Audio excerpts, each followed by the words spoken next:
अप्पी आमची कलेक्टर या मालिकेच्या 30 एप्रिलच्या एपिसोडमध्ये आपण पाहणार आहोत. अर्जुन अप्पीला म्हणत असतो की अमोल अजून खूप लहान आहे, त्यामुळे त्याला सगळ्यात जास्त गरज त्याच्या आईची आहे, त्यामुळे तो तुझ्या सोबतच येईल. आणि त्यावेळी अपर्णा विचारते पण मग तू? आणि त्यावेळी अर्जुन म्हणतो की जर नियतीच्या मनात हेच असेल तर मी काहीच करू शकत नाही. आणि तशीसुद्धा मला सवय आहे. आधी मी माझ्या आईपासून दूर होतो आणि आता बायको पोरापासून दूर राहील. त्यावेळी अप्पी रडतच म्हणते की अर्जुन प्लीज असं नको ना बोलू, मला तिकडे एकटीला नाही जायचं, आपण सगळेजण सोबत जाऊ. मात्र अर्जुन म्हणतो की मग तू तुझी नोकरी सोडून दे, कारण मला तर गाव सोडायचं नाही आहे. आणि त्यावेळी अप्पी खाली मान घालते. तर अर्जुन म्हणतो की अप्पे हेच तर मी मगाशी म्हणत होतो ना. आणि मग तो अप्पीला सांगतो की अमोलला कधीच माझ्याबद्दल काही कळता कामा नये. आणि ते ऐकून अप्पीला धक्काच बसतो. ती म्हणते की अर्जुन हे काय बोलतोयस तू? तर अर्जुन म्हणतो की अप्पे तू मला वचन दे की अमोलला कधीच त्याचा बाप कोण आहे हे कळणार नाही. त्यावेळी अप्पी म्हणते की अर्जुन अरे हे काय बोलतोयस तू? त्यावेळी अर्जुन म्हणतो की अप्पे तुला माहिती आहे ना, आई माझ्यासोबत नव्हती तर मला माझं आयुष्यच अपूर्ण वाटत होतं. तसं आपल्या अमोलला वाटता कामा नये आणि त्याला तू कधीच सांगू नको की त्याचा बाप कोण आहे, त्याचं नाव गाव आणि माझा फोटोसुद्धा त्याला कधी दाखवायचा नाही. आणि ते ऐकून अप्पीला काय बोलावं तेच सुचत नाही. ती अर्जुनला समजवण्याचा खूप प्रयत्न करत असते, मात्र अर्जुन तिचं काही ऐकून घेत नाही. आणि तो अप्पीला म्हणतो की जर तुला माझ्याबद्दल थोडं काही वाटत असेल तर मला वचन दे. आणि मग नाईलाजाने अप्पी अर्जुनला वचन देते की अमोलला मी तुझ्याबद्दल काही सांगणार नाही. तर अर्जुन म्हणतो कधीच काही सांगणार नाही असं बोल. आणि मग अप्पी तसं बोलते. आणि मग अर्जुन रडतच अमोलजवळ जातो. तो म्हणत असतो की अमोल बाळा खूप मोठा हो आणि तुझ्या आईसारखा हो, बापासारखा नाही. आणि मग तो रडायला सुरुवात करतो. आणि मग तो अप्पीला विचारतो की आजच्या दिवस मी अमोलला माझ्याकडे घेऊन जाऊ का? त्यावर तीसुद्धा हो म्हणते. आणि मग अर्जुन अमोलला घेऊन तेथून निघून जातो. तो अप्पीसोबत काहीच बोलत नाही, तिच्याकडे वळूनही बघत नाही. त्यामुळे अप्पी पूर्णपणे खचून जाते. त्यानंतर मग अर्जुन आणि अमोल शेतावरच्या घरात जातात. अमोलला बघून सगळेच जण खूप खुश होतात. मात्र त्यानंतर मग अर्जुन सगळ्यांना सांगतो की अप्पीची उत्तराखंडला बदली झाली आहे आणि आता अमोल तिच्याचसोबत तिकडे जाणार आहे. आणि ते ऐकून त्यांना सगळ्यांनाच धक्का बसतो. कदम म्हणतात अरे अर्जुन पण तू?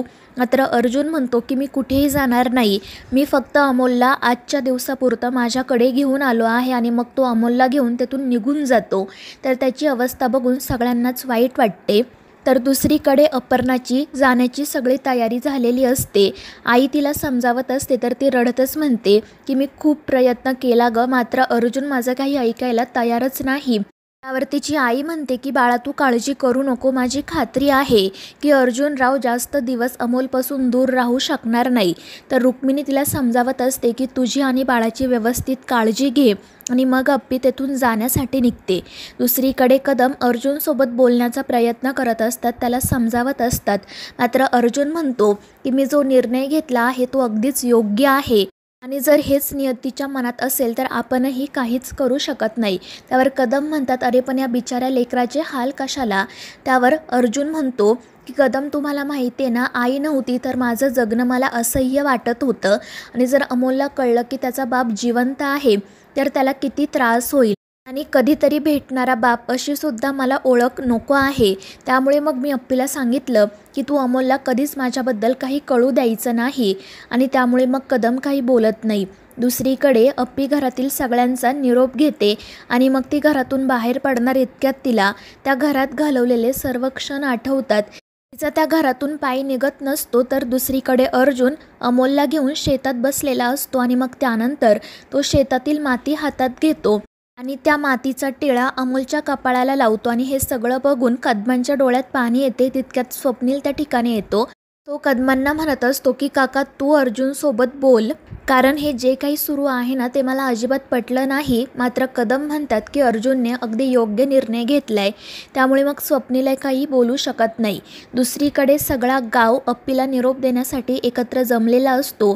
सगळ्यांनाच अप्पी जाणार म्हणून वाईटही वाटत असते आणि तिची प्रगती होत आहे हे बघून आनंदही होत असतो. आणि मग त्याचवेळी अर्जुन, अमोल, कदम आणि रुपाली, स्वप्नील त्या ठिकाणी येतात.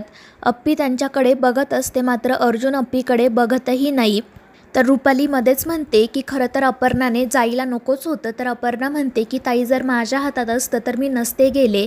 तर स्वप्नीलही रुपालीला गप्प बसायला सांगतो आणि तो अप्पीला शुभेच्छा देतो. तर पिऊ हसतच म्हणत असते की नियती आपल्याला एवढी साथ देईल असं खरंच वाटलं नव्हतं.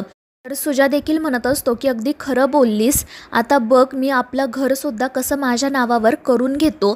तर पिऊ हसतच म्हणते की सुजय ते तर सगळं आपण करूच, पण आधी या अप्पीला निरोप देण्याचं खोटं नाटकही करू. आणि त्यावर सुजा हसतच हो म्हणतो. आणि मग त्यानंतर पिऊ मुद्दाम अप्पीजवळ जाते आणि तिला मिठी वगैरे मारते. त्यामुळे अप्पीला खूप आनंद होतो. आणि मग त्यानंतर अप्पी बापूंचा, आईचा, सगळ्यांचा निरोप घेते, त्यांचा आशीर्वाद घेते. बापू तिला सांगत असतात की तुझी आणि अमोलची काळजी घे.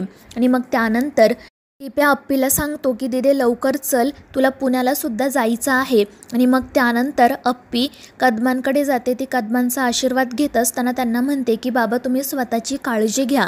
मात्र तितक्यात अर्जुन मोठ्याने ओरडून म्हणतो की त्यांची काळजी घ्यायला त्यांचा मुलगा जिवंत आहे, उगाच काही बोलायची गरज नाही. त्याच्या अशा बोलण्यामुळे अप्पीला खूप वाईट वाटतं.